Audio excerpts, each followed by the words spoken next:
আজ আমার morning duty ছিল, তাই বেশ বিকেল বিকেল ছুটি হয়ে গেছে। বেরিয়ে পড়লাম, ভাবলাম তাড়াতাড়ি বাড়ি পৌঁছে যাব। ও বাবা, রাস্তায় এসে দেখি বিরাট একটা জ্যাম লেগে গেছে। বাস তো চলছেই না, কোনো গাড়ির চাকাই এগোচ্ছে না। অনেকক্ষণ পর সাঁতরাগাছি নামলাম। সাঁতরাগাছি এসেও দেখলাম বেশ ভিড় হয়ে আছে। চারিপাশ হয়তো বাইরেকার ট্রেনগুলো এসেছে, সেই জন্য একসাথে এলে অনেকটা ভিড় হয়ে যায়। তারপরে আমি চলে এলাম এইদিকে লিফটে করে, ফাঁকায় একটু উঠে যাব। এত ভিড় আর এত জ্যাম আর ভালো লাগছে না। প্রথমত এতটা সিঁড়িও আর উঠতে ভালো লাগছে না। তার কারণ হলো বাসে এতক্ষণ ধরে আমি দাঁড়িয়ে দাঁড়িয়ে এলাম, তারপর মনে হয় একটু আরামে যেতে ইচ্ছা করে, তাই লিফটটা বেছে নিলাম। লিফটে করে নামলাম এবং তো দেখি সামনে এক হঠাৎ করে ভদ্রলোক এসে গেছে, একটু চমকেও গিয়েছিলাম। গিয়ে দেখো আমি চলে এসেছি এখানে। হেঁটে অনেকটাই রাস্তা হাঁটতে হয়, বেশ ভালো লাগছে। তাড়াতাড়ি আশা করছি একটু তাড়াতাড়ি বাড়ি যাব, কিন্তু উপায় নেই। ট্রেনের আবার গতি দেখি কী রকম অবস্থায় থাকে, তো সেই জন্যই একটা ছোটোখাটো ভিডিও বানিয়ে নিলাম তোমাদের জন্য। তারপরে তো বাড়ি ফিরে আছেই কাজ, ট্রেনটাও পেয়ে গেছিলাম, বাড়ি ফিরে গেছি। হ্যালো।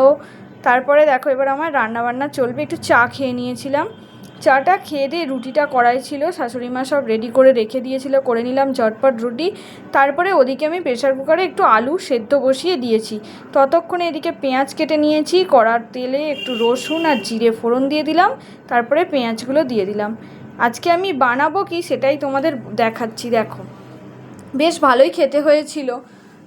তো এইভাবে পেঁয়াজ আর রসুনটাকে ভেজে নিলাম লাল করে, তার উপরে টমেটো কুচি। কোনো বাটা মশলা তো দিই না, দেখেছো বেশিরভাগ রান্নাটাই আমি শর্টকাটে করি। তারপরে টমেটোগুলো দিয়ে, পেঁয়াজ দিয়ে, তার উপরে নুন, হলুদ আর গোটা কাঁচা লঙ্কা তো আগেই দিয়েছি, একটু কাশ্মীরিও দিয়ে দিলাম।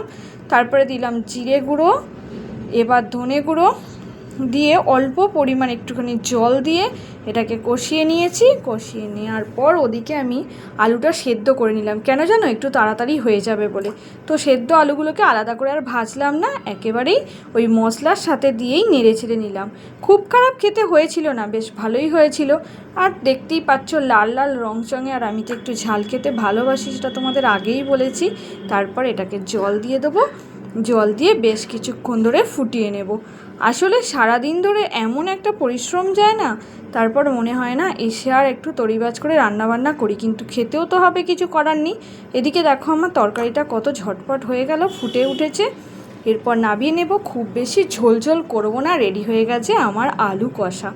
চলো এবার রুটি দিয়ে খেয়ে নেওয়া যাক। ততক্ষণের জন্য তোমাদের অনেক ধন্যবাদ, আমার ভিডিওটা দেখার জন্য অসংখ্য ধন্যবাদ। সবাই খুব ভালো থেকো, সুস্থ থেকো, সাবধানে থেকো। প্লিজ আমার ভিডিওটা পছন্দ হলে একটা লাইক ও কমেন্ট করে দিও, আমার পাশে থেকো। সবাইকে শুভরাত্রি, সবাই খুব ভালো থেকো। আর দেখো আমার আলুর দমটা কত সুন্দর দেখতে হয়েছে।